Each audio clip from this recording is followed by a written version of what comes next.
Mga kaibigan, isang magandang gabi ho sa lahat. Para gid masabta na to tanan magbisaya tangare or either in Taglish, no?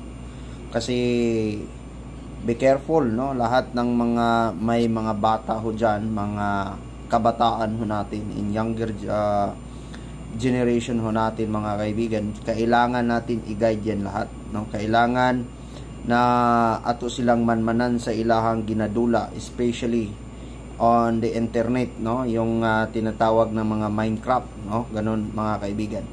At silipin na lang ninyo, idudugtong ko dito yung video, which is it is called online predators, no? Since in 2021 is considered by the United States of America na terorista ho ang ganito, mga kaibigan.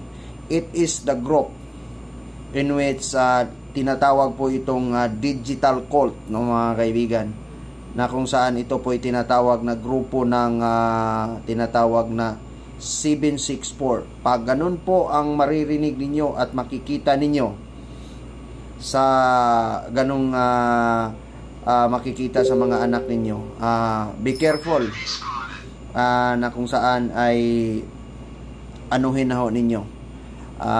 Try to control them all, mga kaibigan, kasi wag nating hahayaan na malulugmok at malulunod ang mga anak ko natin sa mga maling gawain. Ito po ay ang kanilang layunin ay to poison, no?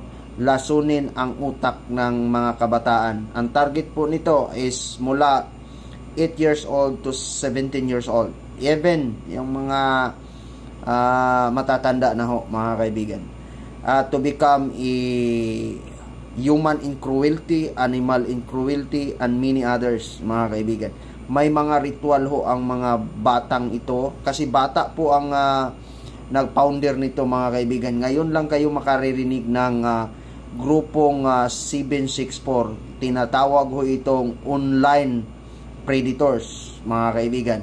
Yung ginagamit ho nila nito is noon sa founder ay Discord at saka Telegram, no?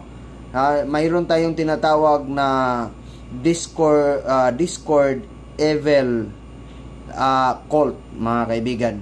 At ito naman po ay napatawan ng FBI ng 80 years imprisonment. Try to research na lang in Google if you want. So, idudugtong ko dito yung the discussion of this, mga kaibigan, from the United States of America. Thank you so much. Be careful to our childrens and be guide them all, mga kaibigan, in order for us to have their knowledge, no, mga kaibigan, everything out there in the internet. Kasi ganito na ho ang kanilang layunin, no? Kaya dito sa Pilipinas may grupo na ring tumatayo ng 764 dito ngayon, mga kaibigan. At maraming mga illegal ho dito sa ating bansa. Yan po, mga kaibigan, be careful. This is the story of a teenage boy who became one of the most notorious predators of the social media age. Middle school student Bradley Cadenhead of Texas was struggling. He was bullied most of his life. He was acting out in school. He often played Minecraft, and it was there that he was exposed to videos of torture. He became fascinated with this type of content and the shock value it provided him. At 15 years old during COVID, he stopped attending his virtual classes and started spending all of his time on Discord. Discord is a communications platform where people chat while they play video games. Bradley created a group on Discord called 764 after the partial zip code of his hometown. This group also became active on Telegram, which is an end-to-end encrypted messaging app where people go to hide things. Using his new persona known as Felix, Bradley recruited predators and pedophiles to his group.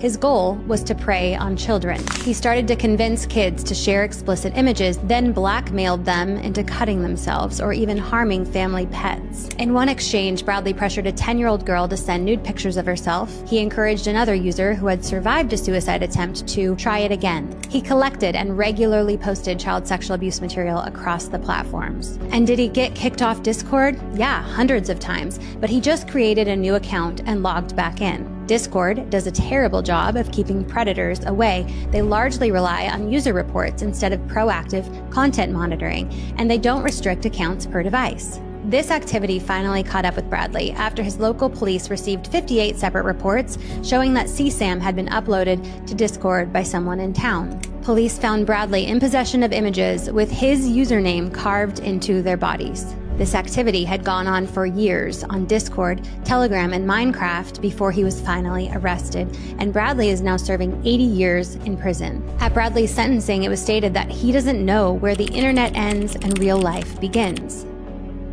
The anonymity provided to teenagers when they engage online is leading to behavior like this. The influence of violent content and cyberbullying creates a disconnection between what is right and what is wrong, a disconnection from the victims and the suffering, and a lack of accountability for their actions. And unfortunately, when it comes to this horrific behavior, this is not the first time I'm hearing about it. We may not want to admit it or talk about it, but this type of predatory grooming is happening to regular kids like yours and mine, kids who log on to a gaming platform for fun and end up being groomed and manipulated to self-harm. This is why we have to talk to our kids about their online activities every day. Always have your kids play the games in common areas. Use all parental controls available and teach your children how to report users. And if you feel like the risks of gaming outweigh the benefits like I do, don't let them game at all or play games only as a group. Tech together will always be safer than tech alone. I'm sending strength and support to the families who were affected by the actions of Bradley Cadenhead.